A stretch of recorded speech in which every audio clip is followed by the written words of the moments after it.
Good morning, Sat Sri Akal, and Happy New Year to everybody. Happy 21. Wow. Ninder Singh, Sat Sri Akal, how are you? Sat Sri Akal, good morning. I'm absolutely fine. Just enjoyed a cup of tea. Let me put my volume up, actually. Hold on 1 second. Can you hear me loud and clear? Yes. I'm trying to get my angles right. Right, okay, here we go. So how was the new year? Has it been It's been an eventful year, hasn't it? For all kinds of reasons. But yeah, let's look. I think 2021 will be, first quarter will be a bit tight, but I think after that we'll be fine. We'll be fine. We'll be really good. Good. Okay, today, I think just to pre-warn all the listeners, we do have a minute silence at literally 6 minutes. So anybody that's watching, we're just going to do a 6-minute silence to pretty much remember all the people that have passed last year. And I don't really know what the actual total death count is off the top of my head. Do you know the actual amount of people that have passed last year, Ninder? Didn't I hear a figure of 70,000? Something like that, wasn't it? Was 70,000 or thereabouts. Yeah. So there's quite a huge amount of people that have passed from this deadly disease, COVID-19. So I think let's have a quick sort of 5-10 minutes to have a quick reflection on really what's gone on with that, because I think that's pretty much been one of probably the oddest years on the planet. the only couple of weirdly good things that may have come out of it are that it's probably affected climate change positively. So you've had very little smog because people have locked in. People probably have a lot of time for self-reflection. What would you say? Yeah, 100%. I think correct on both fronts. I think environmentally, we haven't been in the cars. Congestion on the streets isn't what it used to be.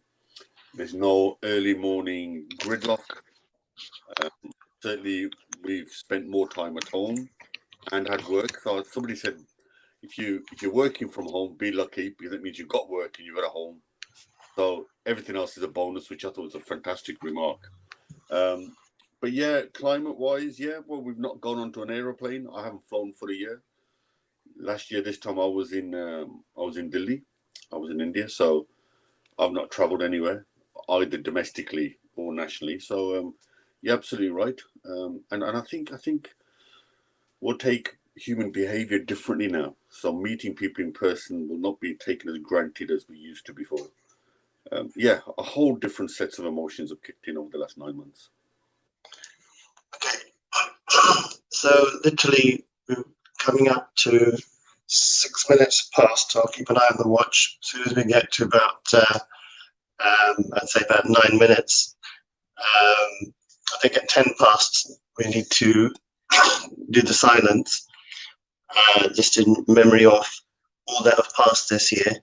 So I think it's been quite a sad year for a lot of people having to listen to such a death toll day in, day out on the news.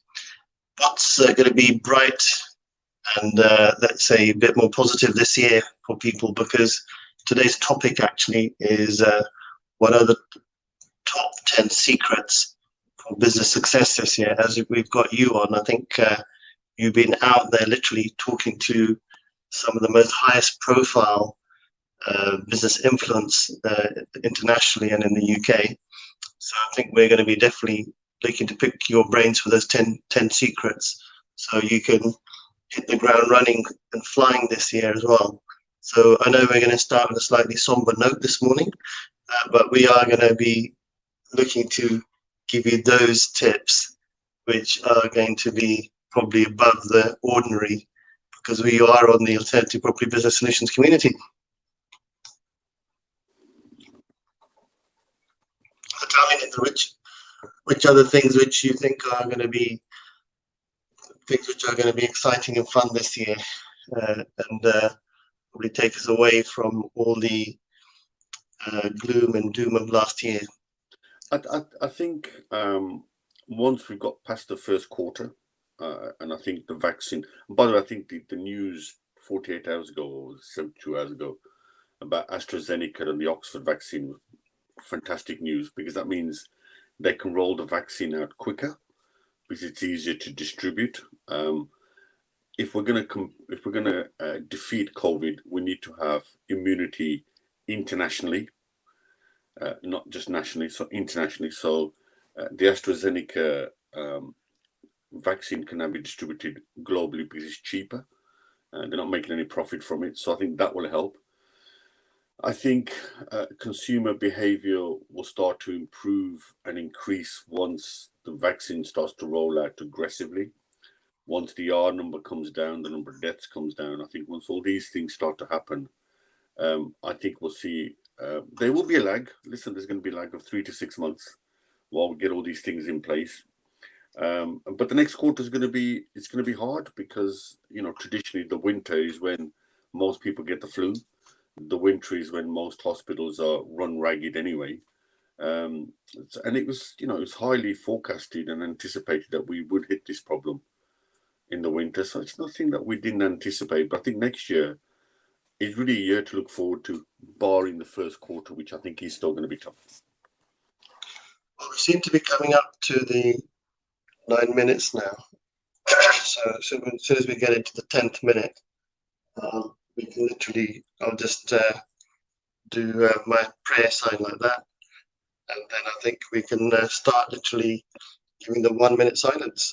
I'll try and keep time and do the minute silence. So we can literally start it now.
I think 1 minute is up. So thank everybody for participating in the minute silence if you are watching. So appreciate you watching and listening into the show. So today is a very special day. It's the first day of 2021. And just again to reiterate, we did actually have somebody saying in there that this is a publicity stunt. I think they may have just got a bit carried away, but I think we replied back to this person. I think they may have got the wrong end of the stick to just say, but we're not trying to sell anything. We're just trying to pretty much remember the people that have passed from the heart. So anyway, going back to 2021, what do you have to look forward to this year? I think normality really is just going back to what we've been used to. That's just the first step. It's just going back, resetting the button, releasing the pause button, and just going back to normality, and then talking about rebuilding and renewing. But really, it's just a restart, and just get back to where we came from. Really, just a restart, just to get cracking, just go back to normal. I think that would be just wonderful, just to go back to normal, and then take it from there, really. Okay, so restarting will mean lots of different things for different people. Yeah. I think a lot of people probably feel that they can't restart if they are in a sort of lockdown mode and it's essential travel only. So what are the sort of basic things if people are sort of stuck at home? What do you think they should be doing to keep themselves, let's just say, keep the sanity? Okay, so I'm going to assume for a second that everybody's listening in is in business, in other words, property or something. So I think the first thing they should definitely do is stay in touch, one, with all their employees, depending on the size of the business. And the second thing is they should stay in touch with all their stakeholders. These are suppliers and customers, and whether they could be bankers or whoever. But communication is going to be essential as we start to restart. So I think comms or communication is key. And that's not only people who work for you, but people who interact with you, stakeholders, suppliers, customers, bankers, lawyers, accountants, everybody. You must stay in their mindset. You must communicate.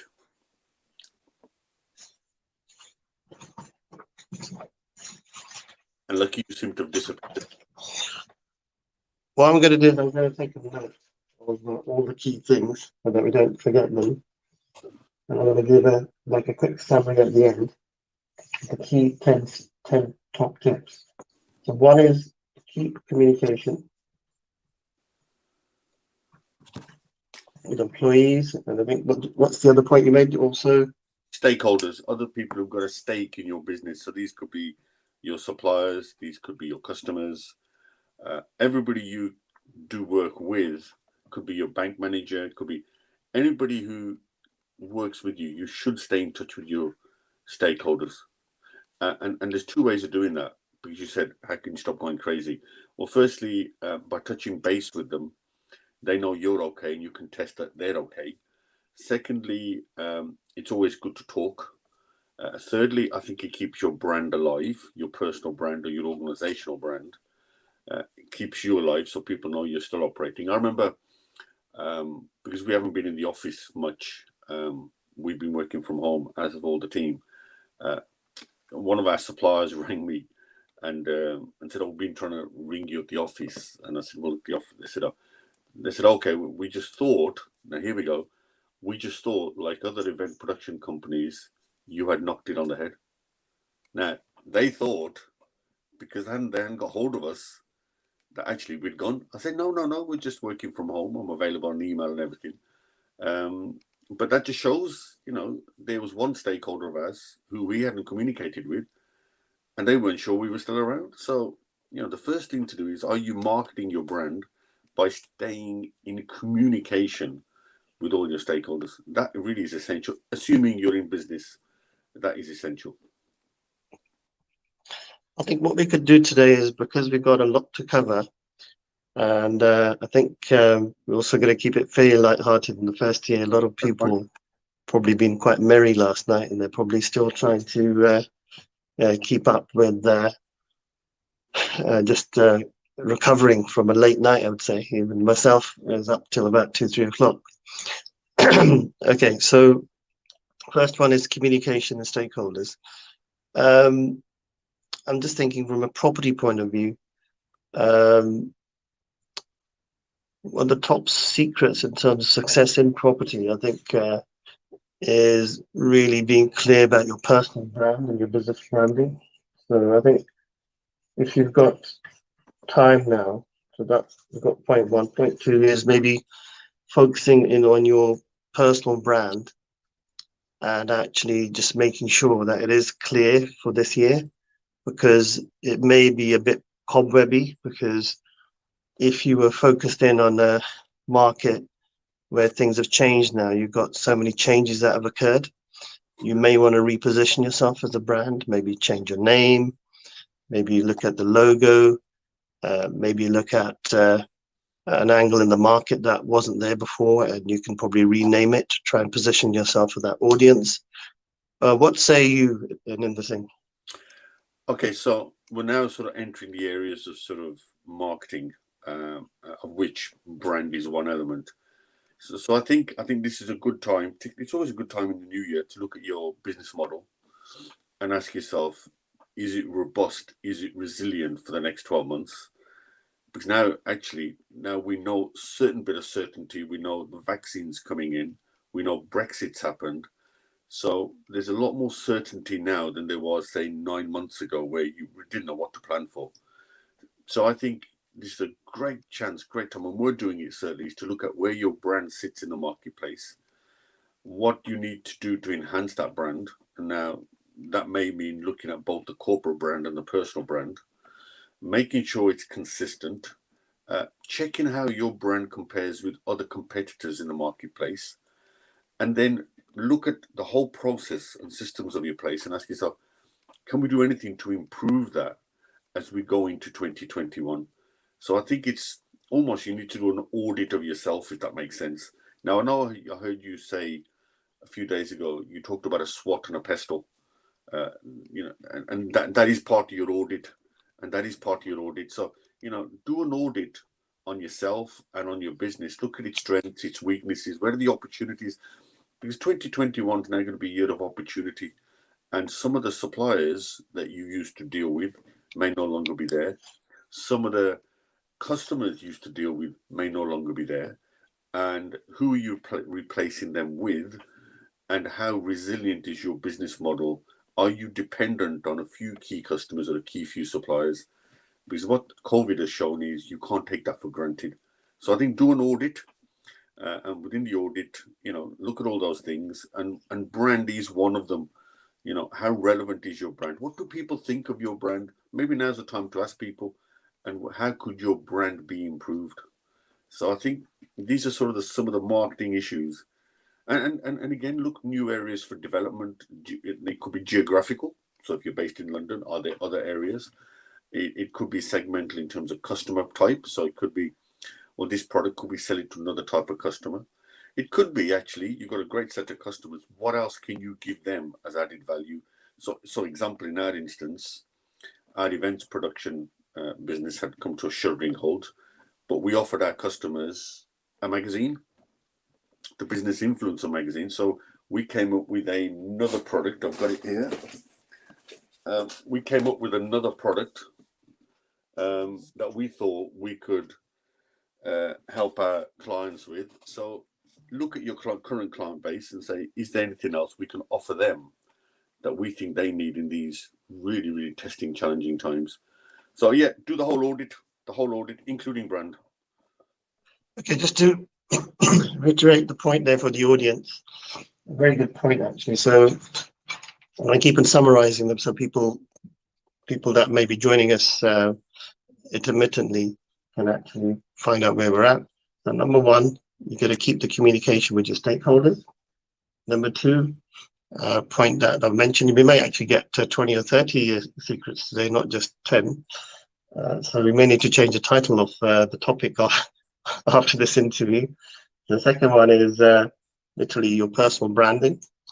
Third is actually doing an audit of your business. And the funny thing about the audit, this is quite interesting, is that audit doesn't have to be just doing a SWOT. It could be done in a bit more of a technical level. So you could be doing an audit on your marketing, your PR, your brand, your accounting, your distribution, your strategy, your stakeholder structure and your communications with them. Could be an audit of your whole business.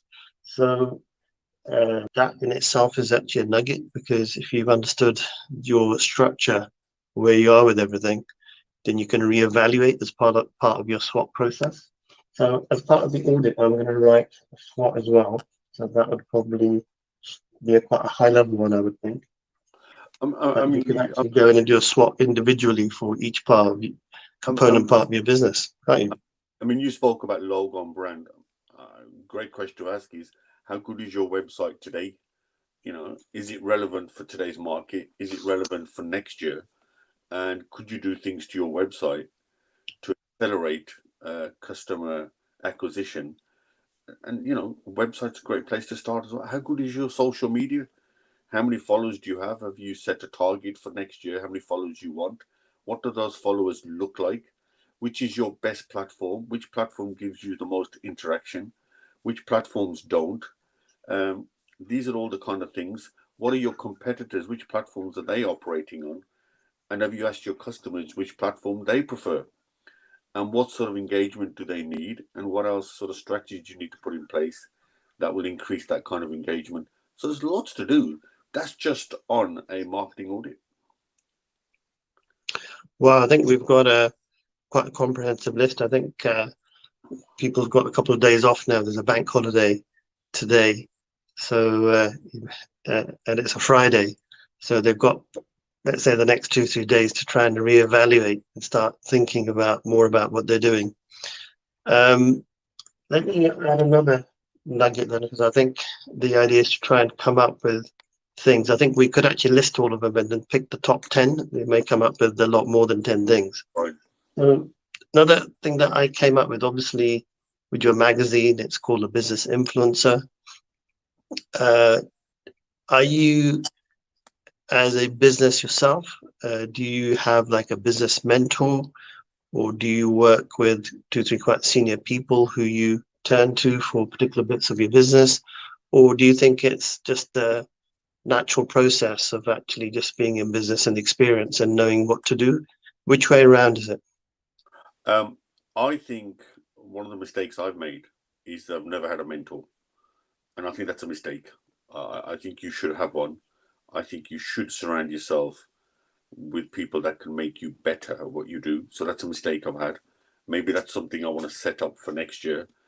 I've been fortunate though, is that I've sat on some quite good boards where the people around the table are far cleverer than I am, far, far cleverer. And I've had the good fortune through the event side and particularly through the magazine of talking to some really clever people. Very successful people, by the way, very successful people. And I've learned from them. So I've been perhaps fortunate in that sense that, I can turn to quite a lot of successful people and ask questions. But that's largely because I've got that circle. But if you don't have a mentor, you need to be in that circle. You need to have people that are better than you, are more successful than you, that you can turn to. And if not, get a mentor, somebody who has been successful, and somebody that you can learn from, because it's great to make mistakes, but isn't it better to learn from other people's mistakes rather than making them yourself, if you can, and accelerate your progression of your business if possible? So yeah, I think get a mentor. That's a mistake I've made. So let me ask you a quick cheeky question. If you had the choice of the top 3 mentors that you would like to have, let's not worry about who they are, whether you can get hold of them. Which 3 would you think would be good for your business? Just to give you an idea, so people, and okay, how would you go about finding them? Okay, so I think I would start. There's 2 ways you can look at this. You can either, well, it's two separate things. So you either look for a mentor or a coach, 2 different things. So mentor tends to be somebody, generally speaking, who's in your marketplace. In other words, they seem to know quite a lot about your marketplace. A coach would be somebody who isn't from your marketplace, but just opens up a number of questions for you to think about without giving you the answer. So they're sort of your prompt, or someone who will make you accountable. So I think if you're looking for a mentor, somebody in your field, then I think you should know probably who the best people are in your field, whatever that field is. And sometimes, I know this sounds unbelievable, but just approach them direct and say, would you have a few minutes per week or per month to mentor me through and help me with my business? Now, some people might actually say, yes, I can spare some minutes. And unless you ask, Lakhi, you won't know. You won't know. So I would do exactly what you've just said. Identify 3 to 5 people who are good in your sector. So that's if you want a mentor. If you want a coach, then ask around and say, who are the best coaches that can help me make my business better? And they don't necessarily need to be from your sector. They just need to people who've been through business and can force you to answer questions that you may not either have the time or the inclination or the experience to ask yourself. So 2 different types of people. two different types of scenarios. I'll tell you a funny story. I did actually think about mentorship quite a long time ago, actually. Okay. I managed to actually present at the pilot version of Dragon's Den. Okay. So I actually presented to Duncan Bannatyne, Simon Woodruff, Jonathan Jay, and another dragon at the time, which was a test in front of about 500 people. Oh, wow. And I did actually, funnily enough, manage to get a one-to-one with Duncan Bannatyne. Nice. So that I said, look, I think what happened is I was a bit cocky in my presentation, because I think the format wasn't quite structured at that time, and I was doing a lot of property development work. So I said to them, I need 50 million. Oh, wow. They didn't really like that, so they came in quite really hard. But I sort of literally went, literally, to sort of like literally make sure that any of their remarks actually didn't leave a dent, so to speak. So that was quite funny, actually. But like you said, if you don't ask, you don't get. I did manage to get all their phone numbers and manage to convince them to meet me and maybe work with me. So I think if you don't ask, you don't get, is another tip I'd say. Don't ask, you don't get. Yeah. Yeah, it's a good tip. And Okay. and I think Lakhi, don't ask, you won't get is down to mindset, the type of person you are. And I think if you're going to get on in life, you have to put front foot first, and you have to go for it. And I think that's mindset. And a lot of people don't like to do things that are uncomfortable for them. They prefer to stay in a comfortable zone. And sometimes asking things or asking people to do things that you feel uncomfortable will keep you back. So I think that's all about mindset, what you just said there. You know, do you have the mindset? And do you have the mindset to pick yourself up when they say no to you? And do you have the mindset to go to 15, 20 people and still keep at it? And that's a real key ingredient to the people who are successful and who are not, is the mindset to keep going, resilience and persistence, and being really tenacious, really tenacious. I mean, what will happen today, I think, in our discussions is quite a vital one. It's quite an important interview, actually, because we've actually now had you on the show for at least a few months. Yeah. There's going to be lots of interactions we've had where lots of different things have come out. So my job is really to pull out all the really golden nuggets of everything that we've been discussing and really talk about the gold of everything we discussed, so people can literally walk away with those 10 things and literally set up their business. And we are there for you to help you with anything that has come out of the 10 things that we come up with for you when you're implementing them. So if you do need anything, even if you want to try and work out a coach, we're happy to help. So let me just go back to this coach point, because I think it's a really good one. I mean, over the years, I've pretty much been around the whole circuit. So having been working full time and actually tried to get into business over many, many years, and then jumped in sort of, I would say, feet first. So there's a company called Action Coaching. I think they're one of the biggest coaching companies. I think they're run or used to be owned by Jonathan Jay, who used to be on the pilot test for the Dragon's Den. There's another company called Sherlows, which are quite big as well. So a lot of these are sort of niche consultancies. I think Sherlows, when I met with them over 10 years ago, they had over about 80 practitioners, specialists in different areas of business. So there's not just some tips that you're getting from us. There's a couple of organizations you can be talking to. But if you want to talk to me, I'm happy to try and help anybody trying to find the right coach or the right mentor, and even try and put them in touch if I can. So You never know. You know, Ninder, we might be able to get maybe 10 seconds of his time, of his busy schedule, if you need help as well, especially if it's related to the events industry and it relates to the magazine industry. I mean, there may be a lot of value certain businesses may be able to bring to the table for their mentors and coaches as well, because if it's interlinked to their business, there may be a joint opportunity, maybe more of an opportunity for the mentor and the coach than even for the person doing the business. What do you say? Yeah, absolutely. Look, I can't think of a conversation that I've ever had and not learned something. And you always learn something from every conversation.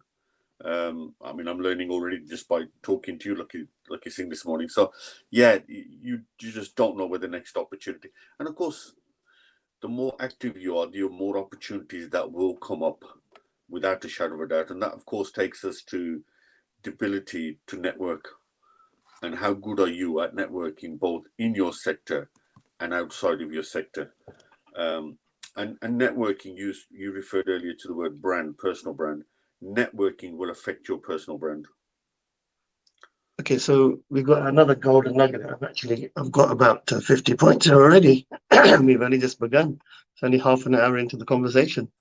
So before we move on to more points and giving those top 10 secrets, big shout out from Mandy Sandhu. She's saying, morning, Lakhi Singh, morning, Ninder. And we've got Mina and John Smith, and we've also got Berhan Noor here as well, saying Happy New Year, Happy 21. So thank you, all of you. I hope you have a great one. Hope it's the best one ever. So moving on. So networking is key. Now, a lot of people underestimate the power of networking, because just from networking alone, you could pick up a huge contract, or it could actually just give you all the distribution that you ever wanted. How essential has the networking been to your business, Ananda? I would say 100% of its success has been purely down to networking. I would say 100%. And what would you say that's more of a Ninder Singh and Lakhi Singh type thing? Because a lot of Punjabi people, by their nature, are very outgoing, very, you know, they're very ding-a-ding, party time. So it's we're a bit more, we're quite a gregarious culture, and we attract a lot of friends and colleagues, and we like to do the entertainment and keep people entertained. Do you think it's a sort of natural thing in the Punjabi culture, or do you think it's that was part of what you did as an individual, you think? Yeah, I think, look, I think it's cross-cultural. You get network meetings all around the world globally. You get them everywhere. There are some serial networkers who go to everything. There are some people who are selective. There's some people who only go to networks that are within their marketplace. They don't go elsewhere. I tend to attend as many different ones as I possibly can, because you don't know who's in the room. Networking not only increases your visibility, in other words, your visibility of your brand, networking could be an opportunity for you to learn from other people. Also allows you, if you're able to help other people out, it allows you to build credibility. So there's visibility, and then you got credibility. You could be as visible as you want, but if there's no credibility there, it's not going to get you very far. They may all know who you are, but they may not do any business with you, because actually you lack credibility. And so you have to make sure that whilst visibility is important, that people do attach some credibility to you, and that's where your brand comes in. So in other words, make sure your brand is not only visible, but is known for something, and is known for doing something, for delivering something, so people know who you are. That's where your credibility comes in. And if you get your visibility and your credibility right, then somewhere down the line, your business will benefit. But you can't do it without the first two. If you're not visible, you're not on the radar, then no one's going to come and find you. And if you attend every event, if you attend every event but never help anyone, you got no credibility. So I just missed that because I can just about hear you. Just say that again. Right. So so even if you go to every event that's around, but you don't actually help someone or deliver something of any use to someone, you won't have the credibility to then work on your visibility. So there's no point going to every event everywhere if you're not going to be of any use to someone. So make sure you got something to offer, something that people value. That's when your credibility comes in, and then it's boom, you'll be away. Right. I'm sure tons of people out there know a lot of the answers already. Knowing the answers and implementing them is always a bit difficult. So today, by the way, is not meant to be any disrespect to the knowledge you've already got. It's meant to be a reminder of the things that we do need to be doing. And I think sometimes we can just forget the basics. We get so caught up and we're distracted by problems sometimes in business. And I think, Lakhi, that's where potentially a coach or a mentor who's detached from your business might bring that up. The type of things we would forget because we're so embroiled day to day. You need a detached third-party person who asks those questions. In my case, I'm quite fortunate. My good wife, Ninder, who's a partner in the business, she asks me all those really testing questions, which stop me from running off in any direction. But she'll ask, what about this? What about this? And what about this? So it's always good to have someone to test your ideas against. Yeah, I think you need a bit of a yin and you need a yang. Yeah. If you just got the yang but no yin, then you might get a pitching. Yeah. That sounds like a bit like a vjsal thing. Okay, so what's come out of the networking topic is that when you are out there talking to people, try not to worry about talking to people. I mean, this could be on social media, could be WhatsApp, because of the way we're communicating now, Zoom. If you're seen to be giving value first, then there's always a good way of actually creating a very good brand about yourself. So even with the alternative property business solutions community, we're not really looking for anything necessarily in return. It's a zero-sum game, but we're happy to put the resources out because our business is about helping people. It is about saving people from any complex, difficult issues that they've got. And so it's quite an easy thing to do, and it just seems like fun, and it's good-natured. So we get a lot of positive vibes actually coming from this.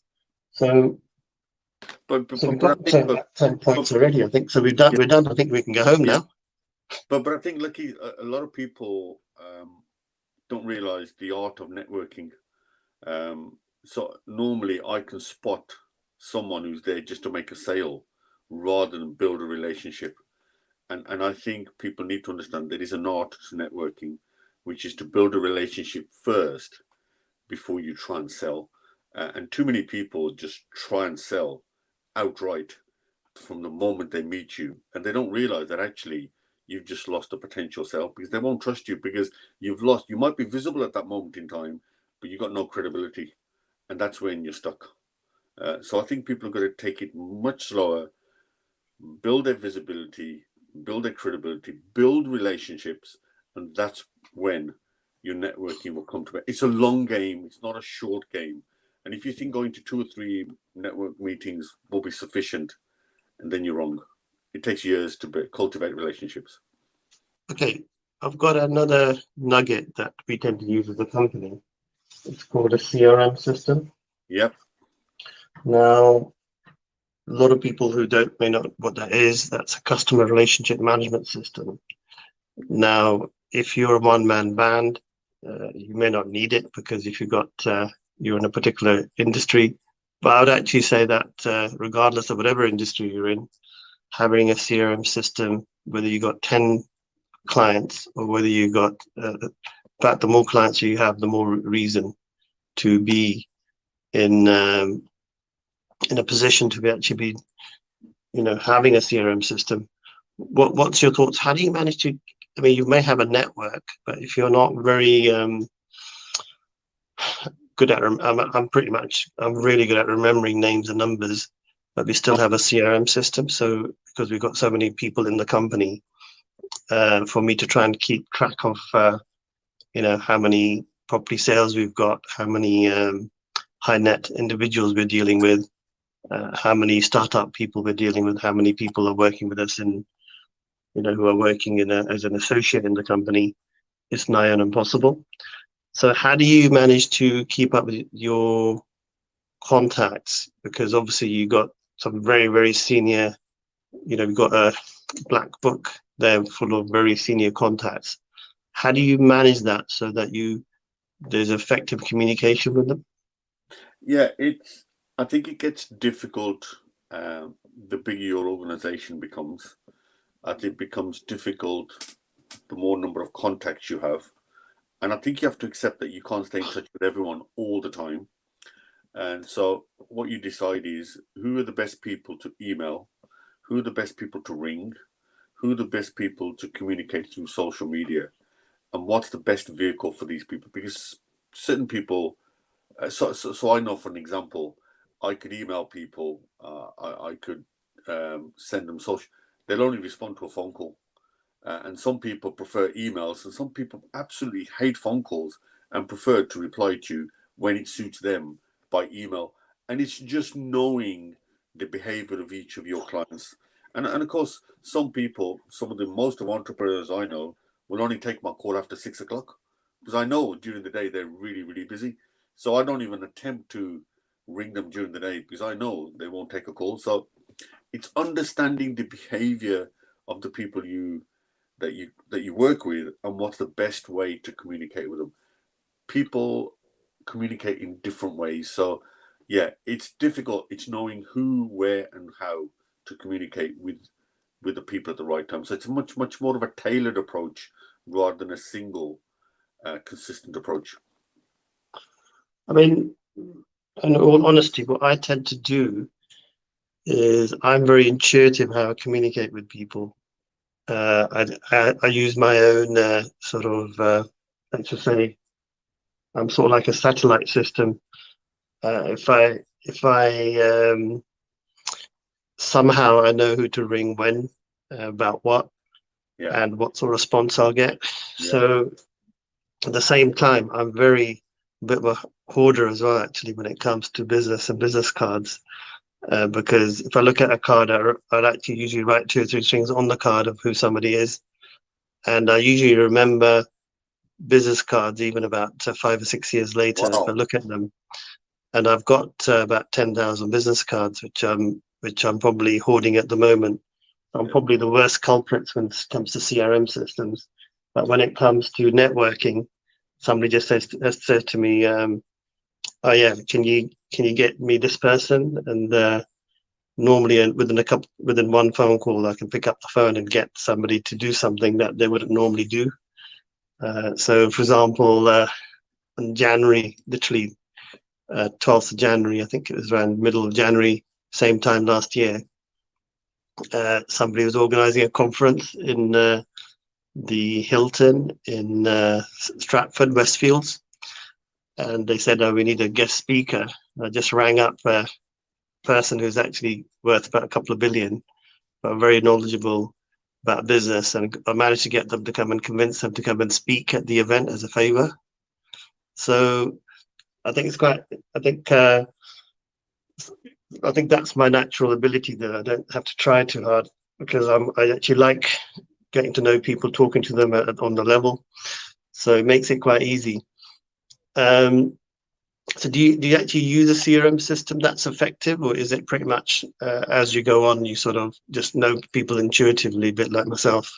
No, we are right at this moment looking at CRM systems, because as we're now looking towards the latter end of 2021, and as we're looking now to mushroom the event our company nationally, then we do. It depends the business you have, depends the sector you're in, and it depends how you want to use the data. So that's quite important.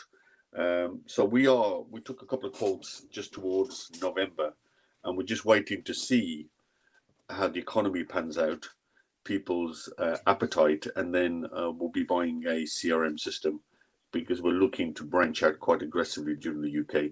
So yes, I think it depends on your sector, depends how you like to work with people, but we will 100% need quite a sophisticated system. We are looking at it at the moment.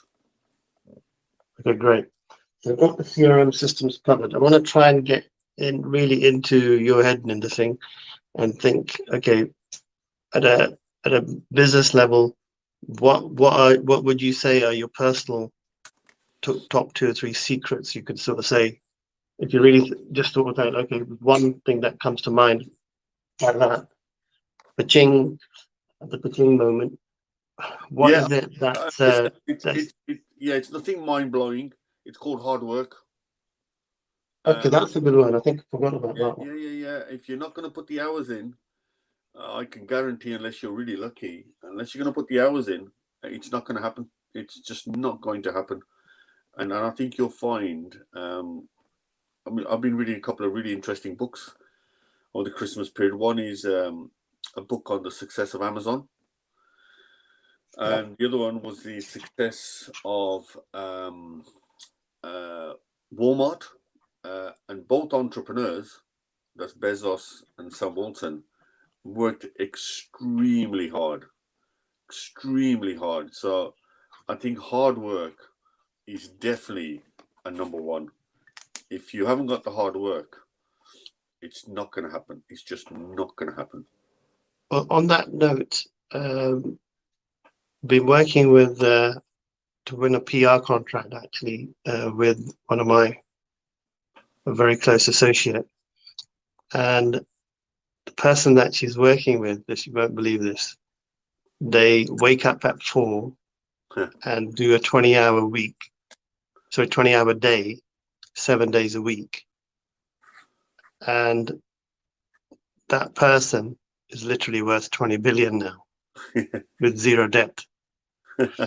So I thought the other day, if you start doing 20 hours now, 20 hours is almost like a whole week, isn't it, for a lot of people, in terms of the work ethic and how much work they might put into their business. Can you imagine just doing 2 full days? That's 40 hours.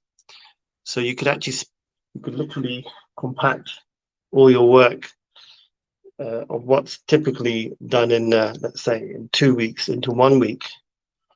But you could probably see the type of impact that would have. What sort of hours do you do typically? What sort of advice would you give to people about how they should manage their time? I think a couple of things. I hear about this sort of getting up at 3 o'clock and 4 o'clock. I think it depends on the individual. So example, when I was in the music industry, we were in the studio till 2 in the morning. So the 4 o'clock thing won't work for us. And we'd get up quite late, but would work very late. I think it's also people's natural biorhythms. So what's their body used to? I think also one of the main ingredients, I think, of living successfully in business or not is to get plenty of sleep. I think if you get good sleep, you tend to be a lot more relaxed. Sleep deprivation, I think, is wrong. I think you won't be able to think straight. You'll be stressed out all the time, and your decision making and your judgment will become flawed. So it might suit some people, and I'm saying, yeah, if it suits you, getting up at 4, 5, 6 in the morning, that's absolutely fine. You've got to do what's right for you. I think hard work is important, but I think working smartly is also very important. Knowing when to delegate, when to get other people to do some of the stuff that you could be doing. So it's thinking smartly. But hard work is definitely a mindset. But hard work doesn't equate number of hours. It just means being effective and working hard and not expecting things to happen without having that kind of mindset. If you can get up at 3 or 4 o'clock in the morning, good luck, go for it. Other people can do it by getting up later. And like I said, it depends on the profession. So if you're in the music industry, you won't be getting up at 3. You're going to sleep at 3. So it all depends. Okay, I mean, some very, very good points there, especially around time. Yeah, I agree with the point around the time. I think if I don't get enough sleep, usually end up just not being very clear, just talking randomly, and probably coming across like you're not concentrating. So it does actually hits all the wrong notes with everything you're doing. So I think finding that balance is actually, I think the biorhythm point is a really good one. So okay, so we've covered tons and tons of things there. Before we go on, we've got a lot of shout outs today. A lot of people saying Happy New Year. Happy New Year from Barhan, Adnan, Pasha, Sapna Chada, from a friend from, I think she's from Newcastle. She's saying Happy New Year 2021. John Smith is saying Happy New Year 2021. Got what's his name? Let's look. John Smith is saying Happy New Year 2021. So thank you very much, guys. We're sending you the love. There we go. So moving on. So there's lots and lots of nuggets that have come out this morning. So one of them is about hard work. That's a really, really good one. I think because it's so obvious, but it's probably one of the toughest ones to do. I'm going to add another one to that. I would actually say hard work with consistent hard work can't go too wrong. And I think the problem, I can just say for myself personally, I'll talk for everybody else, is that you can actually go into like working really hard for a week, and then the next week literally don't do anything because you overdone it in the first week. So it's a bit like the tortoise and the hare type race, isn't it?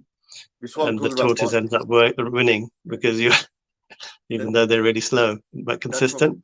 That's what I'm talking about. Biorhythms. Do it at what your body and your mind is comfortable at. Don't try and do something that your body and mind can't cope with, because you'll just be, as you said, you start to blurb and you're tired all the time, and you're going to be certainly very ineffective. So we've got Zishan as saying good morning, saying Happy New Year, G. Lots of emojis. There's also asking you a quick question in this thing, which is, what tip do you like most? Which is your favorite tip, basically, out of all of them? Personally, I think I've benefited myself from having good people around me and working with good people. So example, when I had the global success of the of Monday at the Bachke track, I worked with some really good top professionals, particularly a lawyer who was based in London, and charged me quite a bit, but you know something, he was worth every bit of it because he was that good. And I think a tip I think that would work is, if you surround yourself with really good people, real talent, then you'll do well. And both books that I read, and I'm just reading through the third one, both of them, which is the Amazon story and the Walmart story, talked about having talent around you.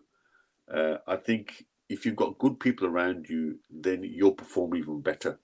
And maybe that's something I haven't done in the past as much, but that's certainly something I'm trying to get right going forward, is have a right good team around you that can do the work. But I think for me personally, it's back to hard work. I've just worked extremely hard to get to where I have.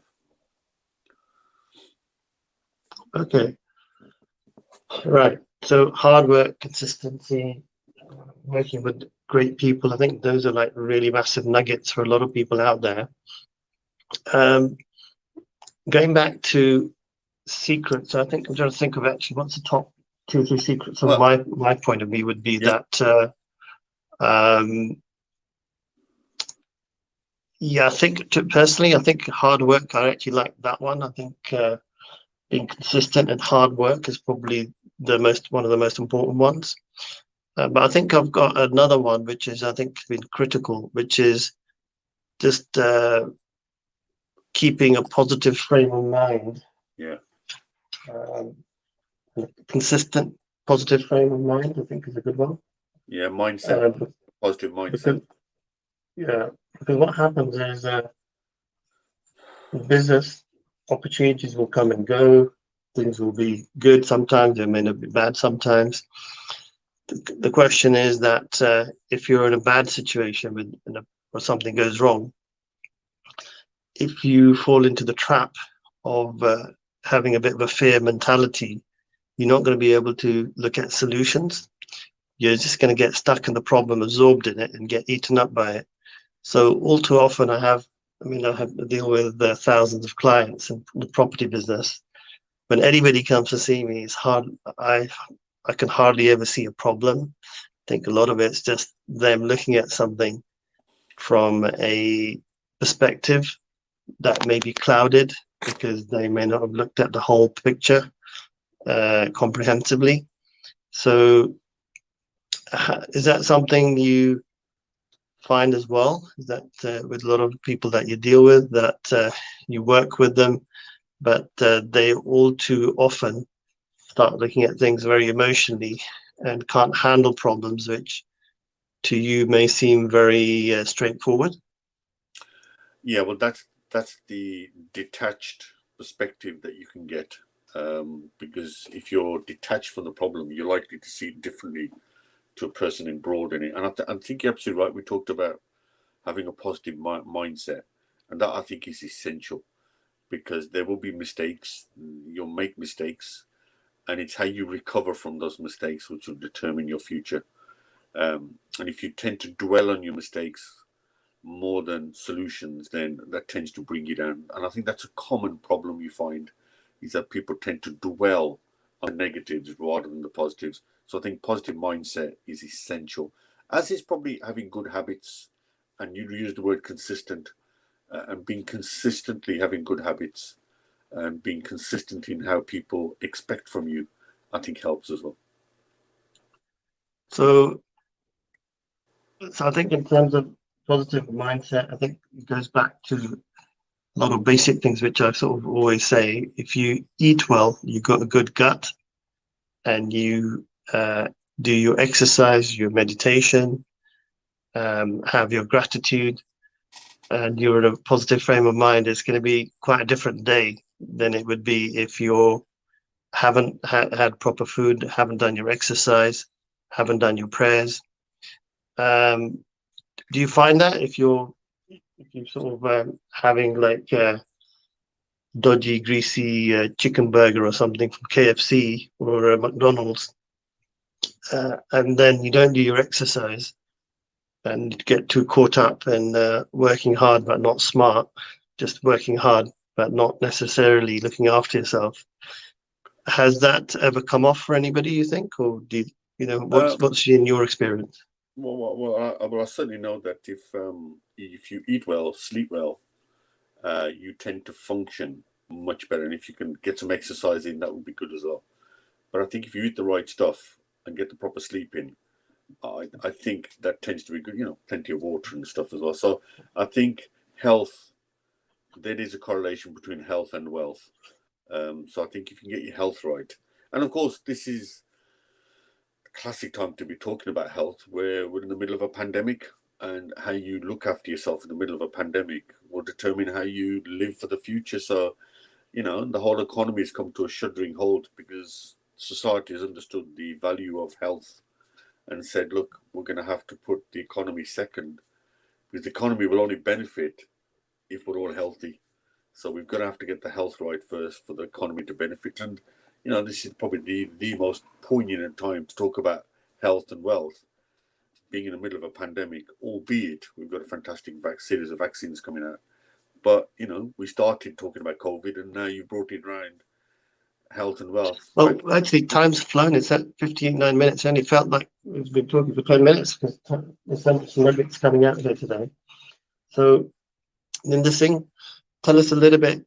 What you're planning to do for the next few weeks? You're busy, obviously, with the magazine. Just tell the viewers a little bit more about where they can get the magazine from. It's a good sort of opportunity for anybody out there to up their game by reading this magazine. This may be a good start. So here it is again. It's called The Business Influencer, and it's really it deals with all the things we've been dealing with today. Understanding the environment you work in, understanding what makes the environment tick, because your business, or you as an entrepreneur, you can't live in isolation from what's going on around you. And whether that's Brexit, whether it's pandemic, whether it's the economy, whether it's infrastructure, whether it's skills, all of these things will affect you because they'll affect other people who are also part of your ecosystem.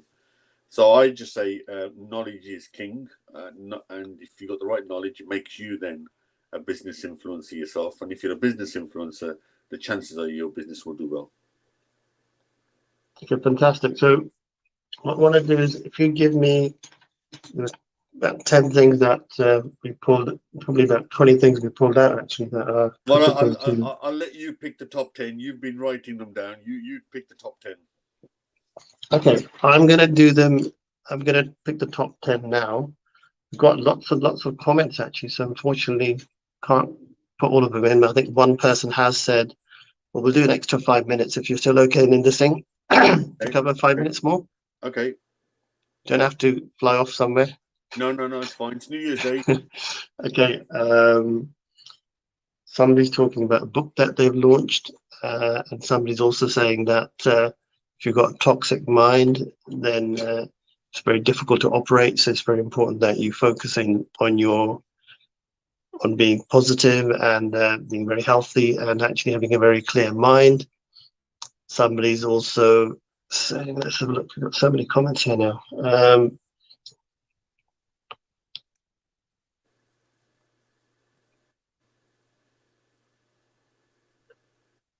Somebody's saying having patience is really important. Hard work is good, but if the results aren't coming, you have to be patient as well. I think that's a very good one. So thank you, Zishan. Got tons and tons of comments. So quickly summarize all the key points for all of you out there. Then we'll just pick the top. I'd say we'll pick the top 5 because there'll be too much to go through. So number 1 is keep communication with your stakeholders. 2 is a personal brand. Number 3 is auditing. Maybe do an audit of all your different parts of your business and see really, what your strengths, weaknesses, opportunities, and threats are in each area. Geographically, have an understanding of really how geography may or may not help you in your business. Social media, what your competitors are doing. So lots of questions coming out. Number 6 is having a business mentor, a coach, or maybe a coach or somebody who's more of a mentor.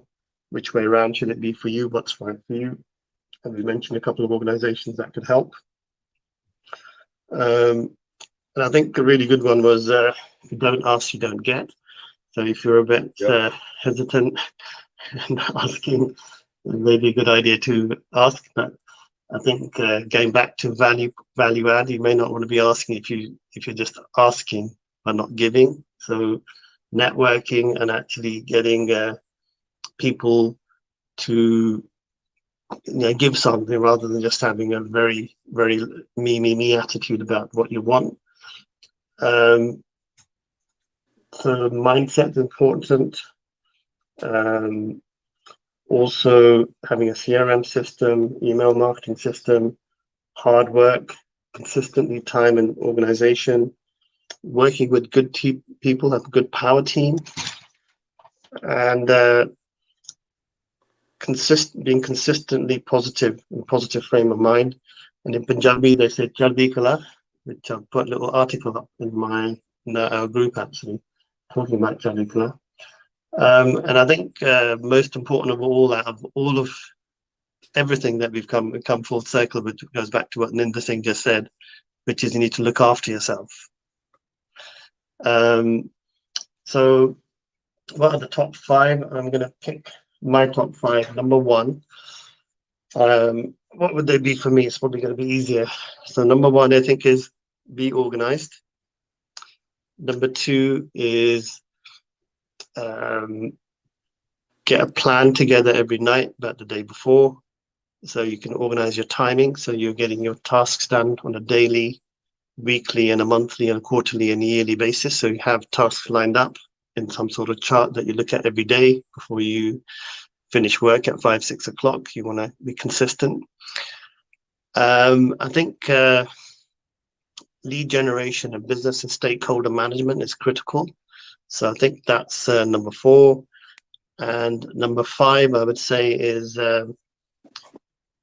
really, you don't want to be normal. You want to be the Jason Bourne in your industry. You want to be dynamic.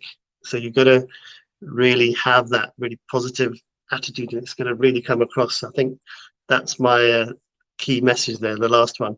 So one last one for you, Ninder, before we finish, and the message to the viewers about how you see 2021. We got a couple of minutes.